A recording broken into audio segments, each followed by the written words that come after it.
This past Thursday, with the release of Fallout 76's Year 2 roadmap, we got official confirmation that the Brotherhood of Steel would be making a return to Appalachia. What is without a doubt Fallout's most popular faction will now have a considerable presence, having full-on human NPCs, a questline to go along with them, as well as companions. And in this video, what I want to do is really break down all of this. Logistically, how this could all work out, because of course, Fallout 76 takes place in a much earlier time frame than other Fallouts, but even further, why this may actually be far more interesting than you realize. Several aspects of this DLC are definitely implied or can be inferred from the lore that got me way more excited than I was when the announcement initially came out. There's some pretty cool things Bethesda can do with this, and in this video I'm going to try and introduce you to all of that, as well as how in the lore this could work out. This video took a while to compile and make, so if you guys do enjoy it, you can leave a like or subscribe. Alternatively, on my merch store, we just got this pretty cool Fallout mug, so if you want to check that out or any of the other designs, I will have that linked in the description. Prior to the release of Fallout 76, a major talking point was around the lore unfriendliness of the return of the Brotherhood of Steel. Funny enough, once the game actually did get released, most people were somewhat okay with the explanation,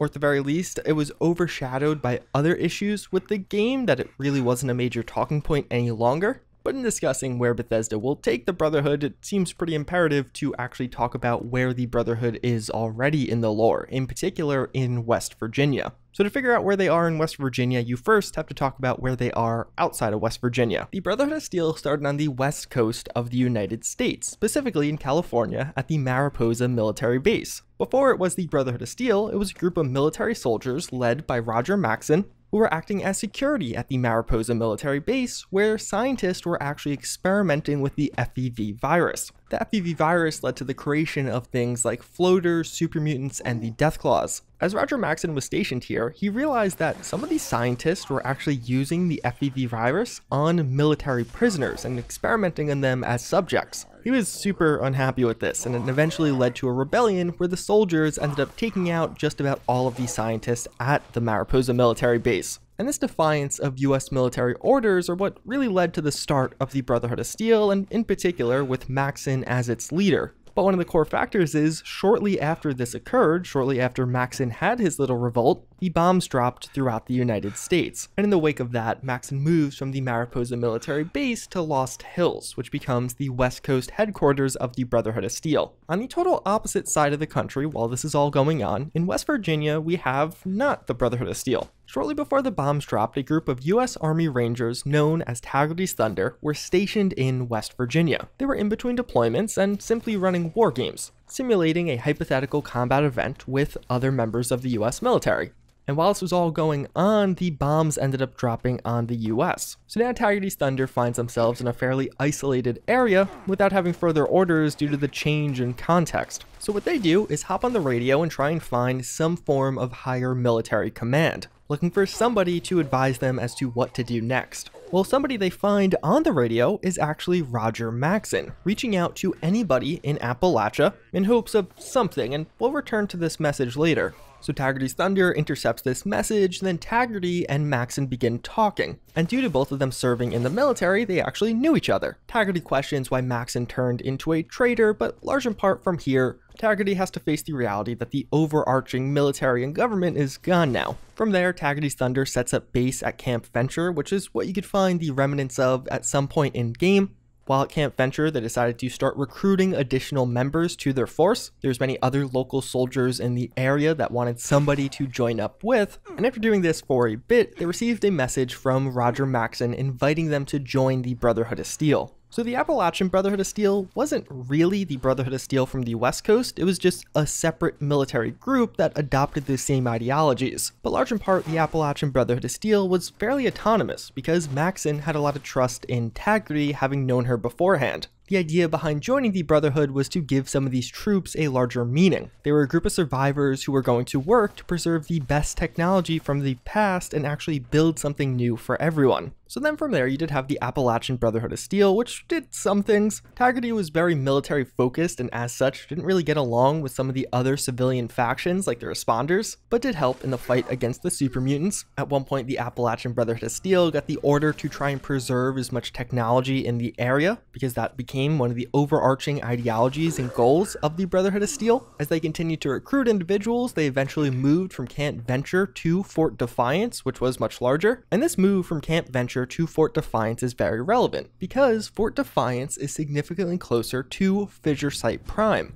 And what ended up happening was the Appalachian Brotherhood of Steel were the first major faction to encounter the Scorch Beasts. When they first saw them, they were able to scare them away with miniguns, but over time they recognized the Scorch Beasts as a major threat. And this was communicated back to the West Coast Brotherhood of Steel and Maxon, describing the Scorch Beasts as an extinction level threat to humanity. From there was a somewhat collective effort between the West Coast Brotherhood of Steel and the Appalachian Brotherhood of Steel in fighting against the Scorched and Scorched Beasts, the West Coast predominantly contributing things like technology, ideas, schematics, ways to fight them off. But this wasn't enough, and it was made very clear to the West Coast that although it was helping, they weren't doing the trick. And this is where Elizabeth Taggart and Maxon have some of their final discussions, where Maxon urges that, despite Taggart suggesting it, they could not use nuclear weapons against the Scorch Beasts, and eventually the dwindling infrastructure led to communications being cut off. From there, the Appalachian Brotherhood of Steel basically waged full-on war against these Scorch Beasts. But things weren't going well, so there was one last-ditch effort by Taggart and friends where they would basically go to the lair of the Scorch Beasts and try and take them down once and for all. This was known as Operation Touchdown, and it was somewhat of a success. In the immediate wake of it, no new Scorch Beasts were found, but roughly 1 week later, more started to appear. And that was kind of the end of the Appalachian Brotherhood of Steel. You could find terminal entries and holotapes about how they really stood their ground, maintained their positions in the area, fighting off these Scorch Beasts until they just couldn't any longer.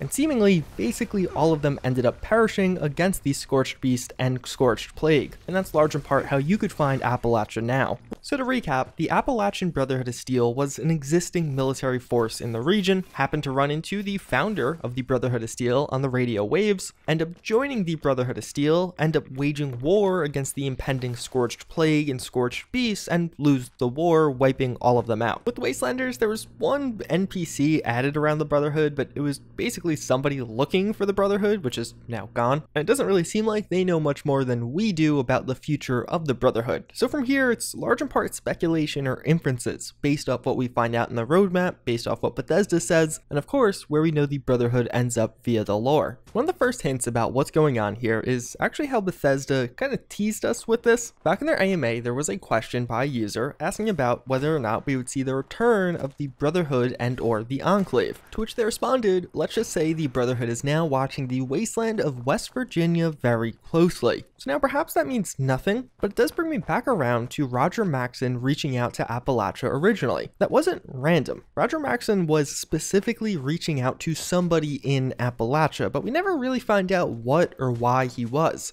It's not like he knew Elizabeth Taggart was stationed there. Both of them were surprised to hear the other person's voice on the radio. But there are a couple of easy explanations to this. One, the nuke silos. It would fit in with the Brotherhood's overall mantra to want to secure nuclear silos, especially with how against their usage Roger Maxon was previously.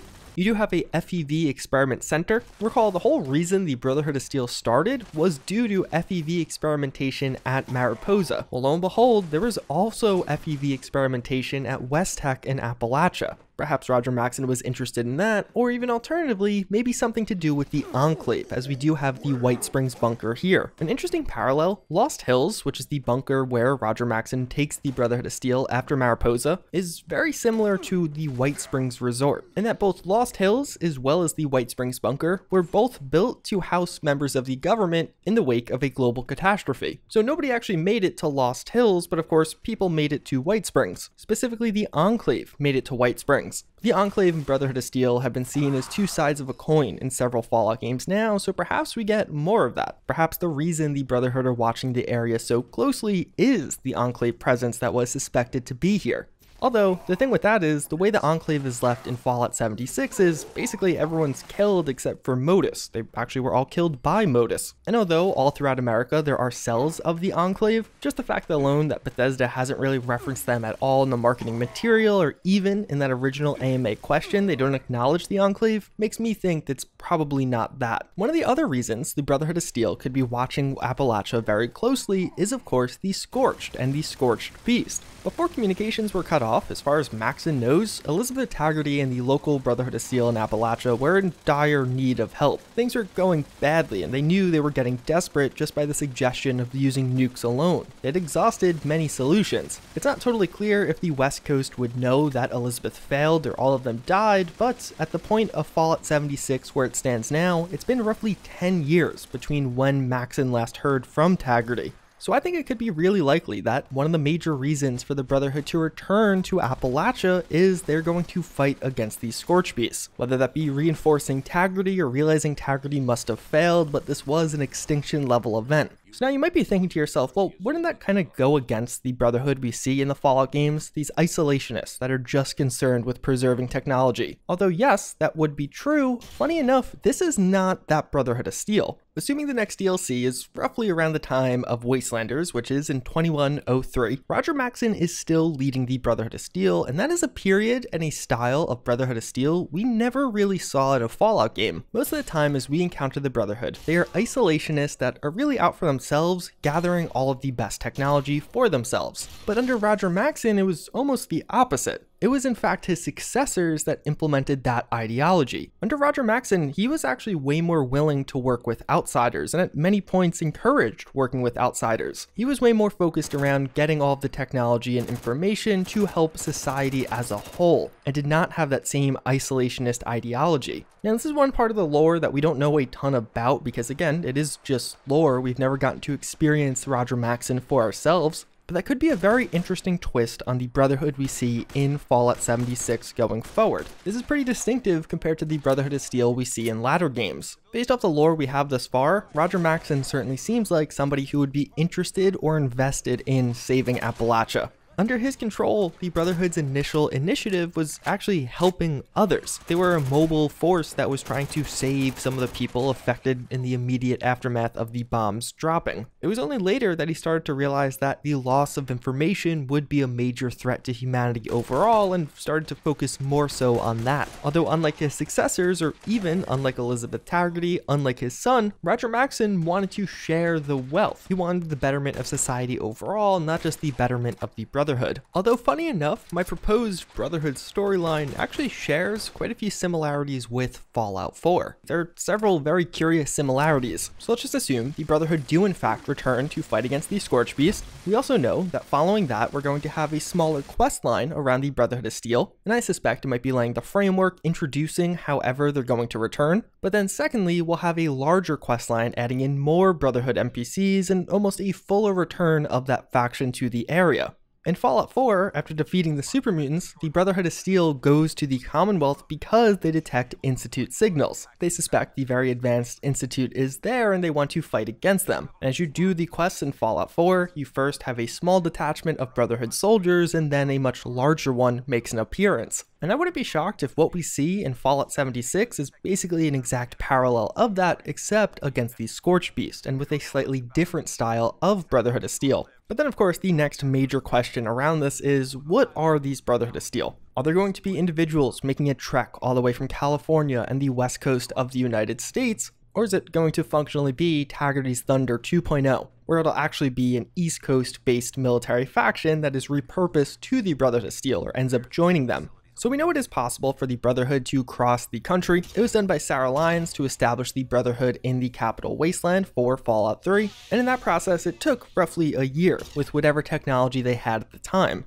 But that event is actually about 150 years after the events of Fallout 76, meaning that at the point of Fallout 76, the Brotherhood is much younger, only actually being around for 25 years or so. The idea that they could have the resources to actually send out a group across the entire US, and especially a sizable group, seems a little out there. I have a feeling what's way more likely is Bethesda will go, again, the Taggarty's Thunder approach. It'll be some NPCs in the area that are repurposed or joined the Brotherhood of Steel, but aren't from the original group that Maxon leads on the West Coast. There are several ways they could do it, which would be pretty cool. Perhaps the initial quest with Steel Dawn is actually doing just that. Maybe some of the Appalachian Brotherhood of Steel under Elizabeth Taggarty actually survived, and they come back to Appalachia seeing all the other people come back, and then it'll be your job to help them set up shop, recruit some additional members like Elizabeth Taggarty did also, and eventually as you see a time jump to Fractured Steel, you'll see more NPCs because it'll imply the Brotherhood grew in ranks. Or perhaps another one that could make sense, maybe you get a radio communication from Roger Maxon yet again, and you have to give him updates on the status of Appalachia, and then shortly thereafter, a different East Coast detachment of the Brotherhood make their way down as they were already indoctrinated into the larger faction. Maybe it wasn't just Elizabeth Taggarty to join the Brotherhood, but other military installations also joined around the same time. But this does leave us with several lingering questions or inferences that we can make and speculate about, which I think could be the most exciting part of this, as some changes are likely coming to Fallout 76 with this DLC, and some major ones. How much of a time jump is going to occur with this DLC, because that could really affect how things play out. For the purposes of this video, I've been largely assuming a relatively small one. Vanilla Fallout 76 to Wastelanders was 1 year, but what if from Wastelanders to the next one is like 10 years? We could return to Appalachia to see major changes to the world, and that would definitely make an interesting experience. You have to assume some time jump will happen due to the fact that new NPCs are coming, and it's not like that's just going to happen tomorrow as far as in-game time goes. But at the same time, outside of that, you do have to wonder what happens when these individuals return with everyone else that's there. With Wastelanders, we saw the re-addition of two major forces and factions. The settlers who want a safe place to rebuild, and the raiders who want to stop the settlers from overtaking their territory, or what they view as their territory. Now introduce the Brotherhood of Steel, how do these three factions interact? Do they at all? This new DLC is only 6 months away. You have to imagine Bethesda wouldn't be that quick to forget the past two factions from the last major DLC. Perhaps the raiders want to steal from them and there's conflicts there. Perhaps the settlers don't want to give up their land or don't want this new faction coming in and taking things from them. But even further, the naming of the DLCs. Steel Dawn being the initial questline definitely makes it seem like a new Brotherhood of Steel is making an appearance. Which, I mean, of course, we basically know that right now there is no Brotherhood of Steel. And I would assume Steel Dawn will involve us establishing this new Brotherhood of Steel, wherever they end up coming from. But what's far more interesting is the larger questline, that with Fractured Steel. That seems to suggest that there is some conflict within the Brotherhood of Steel themselves, although maybe I'm just reading way too deeply into it. Perhaps it just means there's a separate division of the Brotherhood of Steel on the East Coast and West Coast now, or at least East Coast Appalachia. Maybe some Brotherhood of Steel on the West Coast really took issue with some of those final transmissions from Taggarty. You hear about how there's this massive extinction level threat and then just stop hearing from the person on the front lines fighting them. Maybe that fracture is in which individuals from the West Coast Brotherhood of Steel actually want to make their way over to join this fight or to actually address this as a larger issue, while others just want to concern themselves with the more present issues on the West Coast. Either way, it definitely seems like we're going to be getting a lot of new lore around the faction and even just this time period for the game. I mean, seemingly whoever makes their way over here dies because they're not present in any of the subsequent games, and you would assume, especially in Fallout 3, you would know if there's another large detachment of Brotherhood of Steel just a couple states away. But speaking of that, one of the other things that I think is very likely with this DLC is we depart Appalachia somewhat. In one of the interviews to come out after Wastelanders released, Bethesda described how it was actually pretty difficult to work around the existing map, the existing story and NPCs, but also add Wastelanders on top. You have to imagine when it comes to this third large-scale DLC, that's only going to be more difficult. You have all of this existing content that intertwines with each other, and now you have to somehow add a whole new story on top of it all. So this could mean a couple of things. In particular, when it comes to that potential Scorch Beast threat, it seems like it must play a role. I mean, that is one of the only lasting pieces of lore we know, that the West Coast Brotherhood of Steel was helping the East Coast or Appalachian in fighting the Scorch Beast.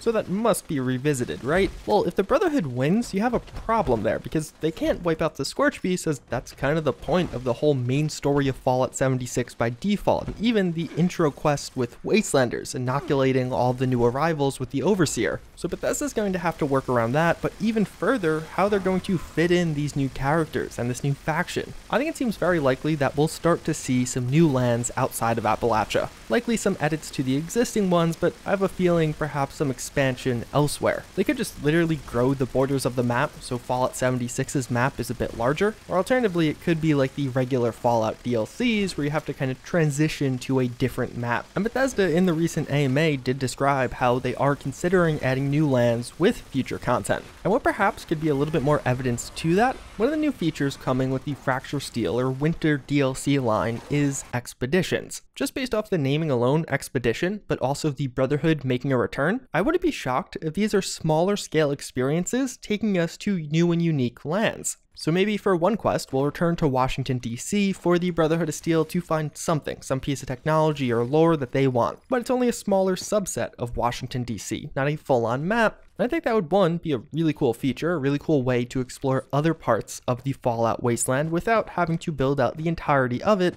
But even further, just overall, it seems like Bethesda is running out of space with Appalachia, partly because there are so many people there already and they can't really affect those existing stories, and partly because it's just actually getting kind of full. But it does really make you wonder, what are they going to do with these Scorched? Are they going to tie a nice little bow around that and actually move the story forward? Maybe the existing story could be an old mode or subsequently only available on private servers. I would imagine no, because the Wastelanders story ties into that old story. But either way, that's a pretty good overview as to how Bethesda will and can reintroduce the Brotherhood of Steel into Fallout 76. I'm actually really excited for this one. There's a lot of opportunities for Bethesda to do things differently. Not just Wastelanders 2.0, not just another generic Brotherhood of Steel, but perhaps a slightly different version of that faction. Perhaps taking us to some new landscapes that we haven't seen before in this game. Maybe we actually do progress the overall story by taking out the Scorched once and for all. These are many opportunities they have, they're not guaranteed, they could just ignore all of them and go for an easier route. Maybe the Brotherhood just ends up being on the outskirts of the map in a few select locations and fights the Scorched somewhat, but it's never really resolved.